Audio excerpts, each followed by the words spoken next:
Hi there, and welcome to our first lecture for Marketing 3356, Marketing Research and Analysis. This chapter is going to introduce you to the role of marketing research. Let's jump in. This is the first part of a two-part series on Chapter 1. Today's learning objectives are to define marketing research according to the American Marketing Association. We will also identify what marketing research does for business by looking at some business use cases for marketing research and some key marketing research questions. And then finally, we will contrast basic and applied marketing research, where applied marketing research is going to be used for this course. So let's jump in. We're first going to look at some key questions in marketing research identified in your textbook. However, I'm going to preface this by saying that these are not the best questions for marketing research, and I'm going to explain why, and then I'm going to show you some better questions for marketing research. So let's get started. The first question, what do we sell, isn't that great of a question because we as a company should already know what we sell. We don't need marketing research to tell us what we sell. We know our products, we know our services, and we know our offerings. So marketing research really isn't going to help us in determining what we sell as a company. How do consumers view our company? This question is relatively broad and it doesn't focus on a particular customer segment that our company is already focused on. In general, we should be more focused on are questions that we would ask in marketing research. Additionally, a question is, what does our company or product mean? While we could ask this of consumers, we would want to focus on our mission and our vision, which already gives meaning to our company and our products. We don't need marketing research to tell us what our company or product means. What do consumers desire? Now, this question is similar to question 2 in that it is very broad and it's not focused on a particular customer segment. The one that we would be most focused on would be our current customers and those that we're already selling to. Finally, how does our brand touch consumers? As a company, we should already know how our brand touches consumers, whether it's via the products we sell physically or digitally, how our marketing campaigns touch people, whether it's online or via print advertising, radio. However we do our marketing campaigns, we should know how we're reaching customers and how we're touching customers in different ways. So again, these are different questions that were identified in your textbook. However, I believe that this is the wrong way, and I'm going to show you the right way. But first, we're going to look at what is marketing research by looking at the American Marketing Association definition of marketing research. So the American Marketing Association defines marketing research as the function that links the consumer, customer, and public to the marketer through information. Let's break that down. So the consumer is a focus of marketing research because companies obviously want to attract more customers or potential customers to purchase from the company. That way the company can increase profitability and become more successful, beat the competitors. So the customer is also a focus of marketing research because we want to make sure that we keep our current customers happy and retain them not only for one sale but for multiple sales in the future and keep them as loyal customers. And finally, the public is a focus of marketing research because over the last 10 to 15 years, corporations and the public in general have been focused on corporate social responsibility initiatives through sustainability and green efforts and just overall good things that companies are trying to do for public good. I italicized through information because information is vital for marketing researchers to perform the marketing research function.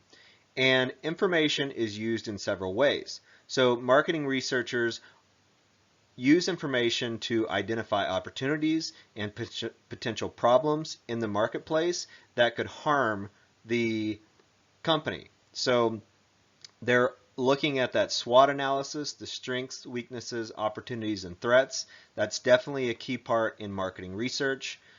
They also look at generating, refining, and evaluating marketing actions. So marketing researchers could help in generating a marketing campaign.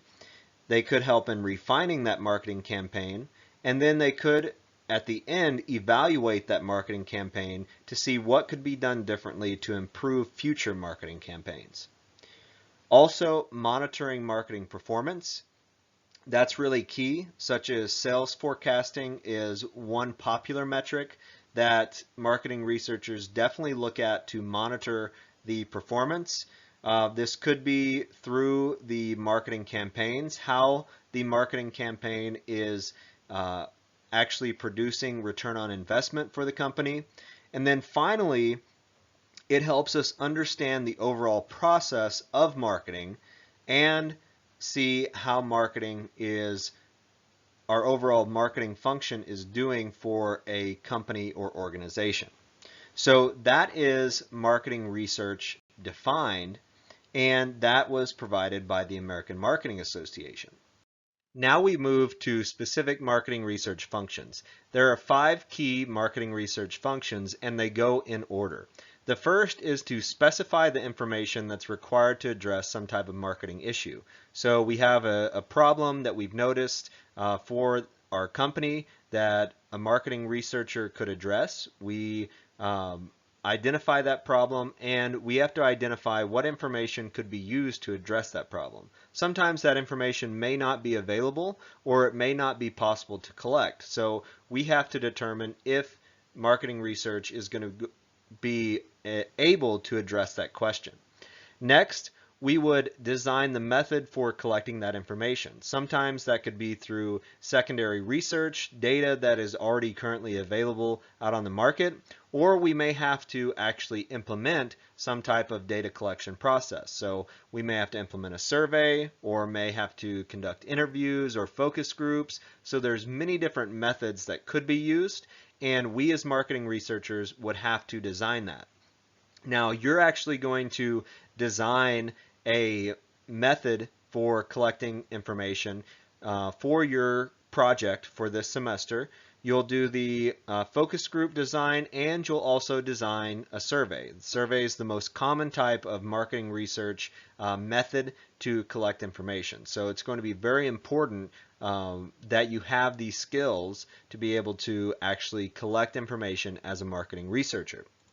Next, we would actually go and do the data collection. So we would manage that and implement that. If it's a survey, you're doing that online. It's very simple to actually manage and implement that because there are many customers or consumers online that would be willing to take your survey for a certain amount of money, usually like 10 to 25 cents. So there are many people out there that are willing to take surveys, and we just have to implement that process. The next thing would be that we have to analyze that data. And I'm going to show you how to analyze the data in this class, and it's going to be a very simple process. I provide many different videos on how to analyze the data, different forms of data, and you will be at a beginner level by the time we finish this course.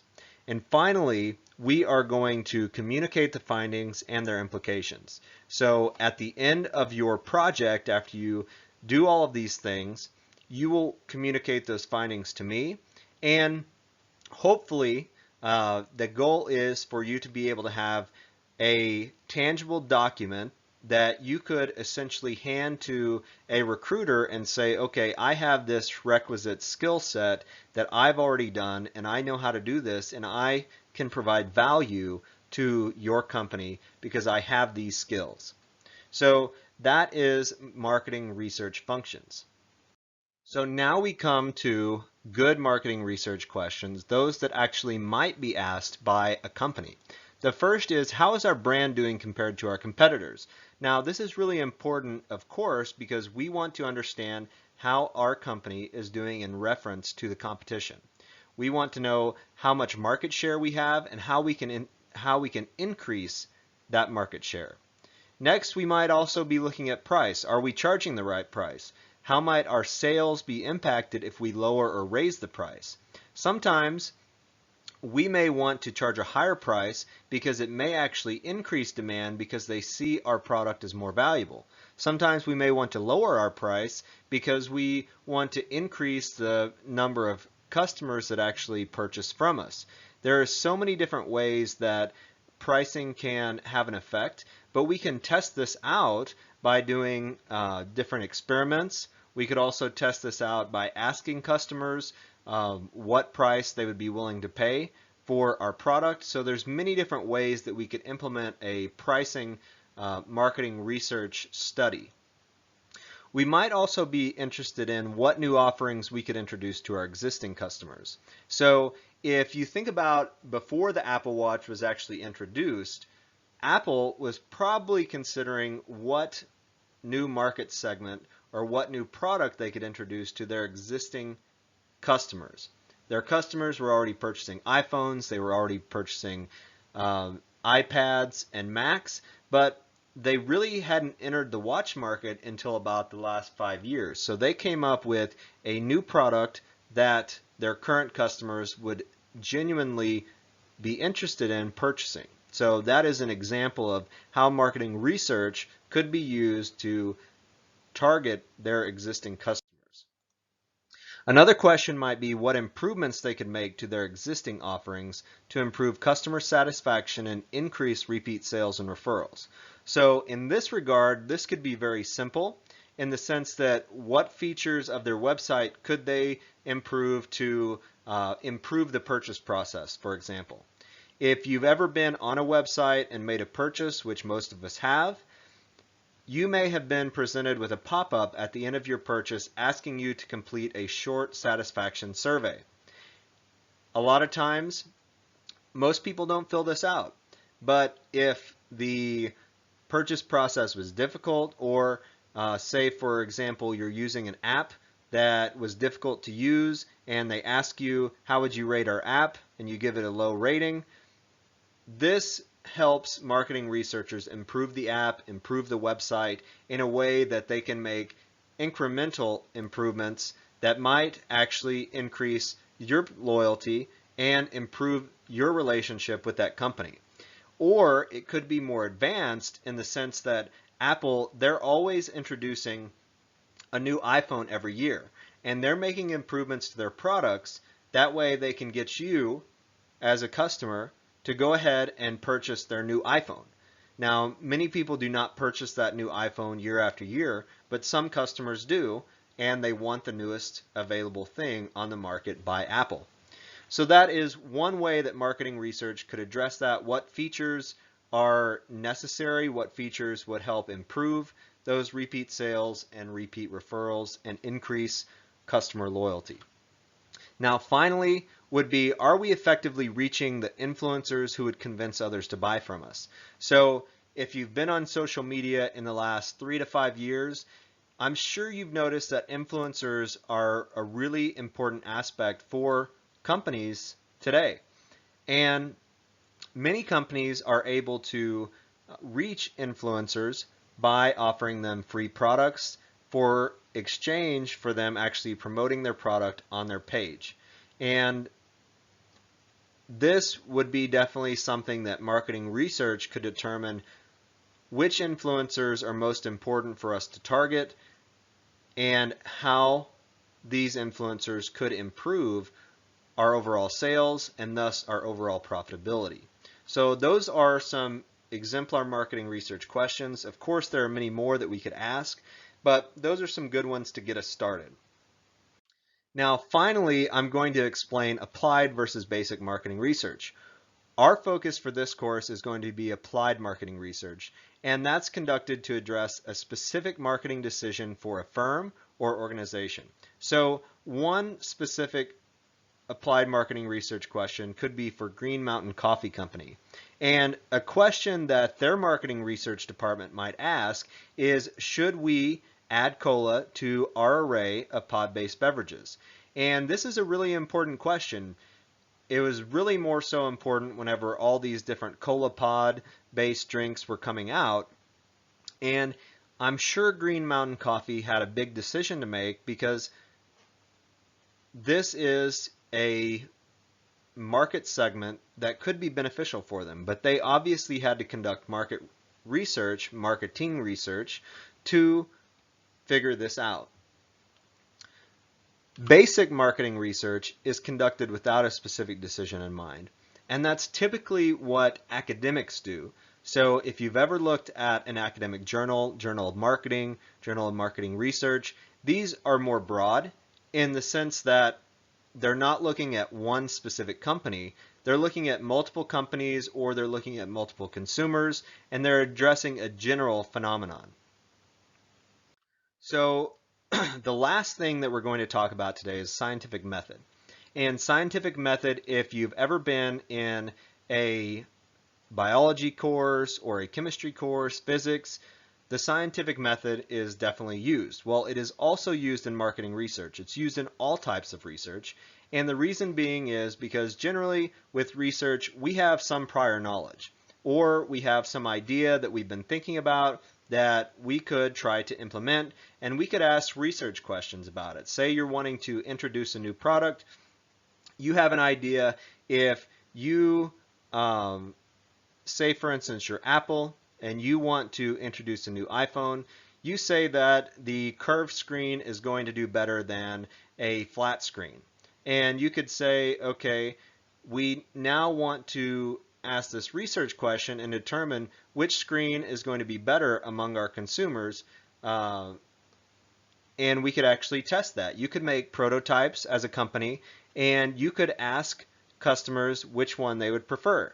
Then you could draw conclusions and make your case for whichever one is better based off of some type of statistical analysis.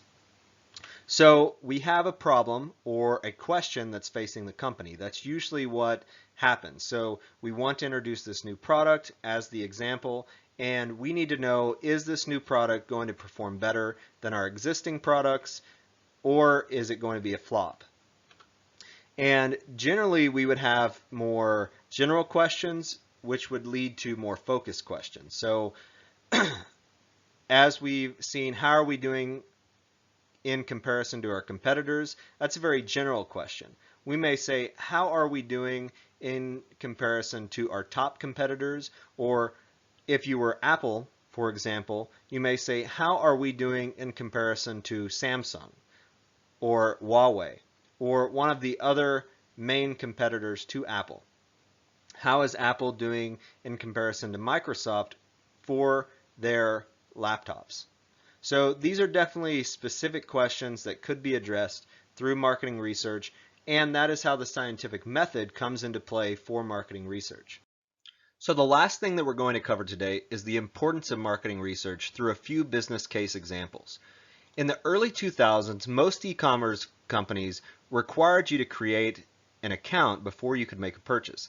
Best Buy led the way in creating a continuous guest button to where you did not have to create an account. And many customers at that time, they would not make a purchase online because they didn't want to give away their private information to a particular company. So when Best Buy created the continuous guest button, their sales went up 45%. This translates from 15 million in the first month to 300 million in the first year. So marketing research was pivotal in increasing their sales and making the purchase process easier for their customers. Now, Betty Crocker, a much older example, whenever their cake mixes first came out, and most cake mixes at the time, they only required an individual to add water to be able to bake the cake because they had powdered eggs and powdered milk already within the cake mix. Now, Betty Crocker and most other cake mixes at the time did not have very good sales because they found out through marketing research that customers felt guilty because it was so easy to bake this cake that whenever Betty Crocker added the fact that you have to add eggs, they took out those powdered eggs from the milk and required customers to then add eggs. Their sales ended up skyrocketing. So by conducting marketing research, Betty Crocker figured out the problem with their product and figured out how to increase their sales just by changing one ingredient in the product.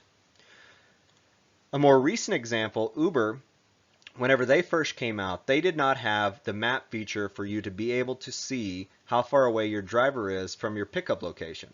So whenever Uber added this map feature, their customers were much less annoyed, thus their customer satisfaction increased. Another example that has to do with packaging is Cadbury. They did not conduct marketing research, and so their product, many customers were angry because they simply changed their product from a square product design to a round product design.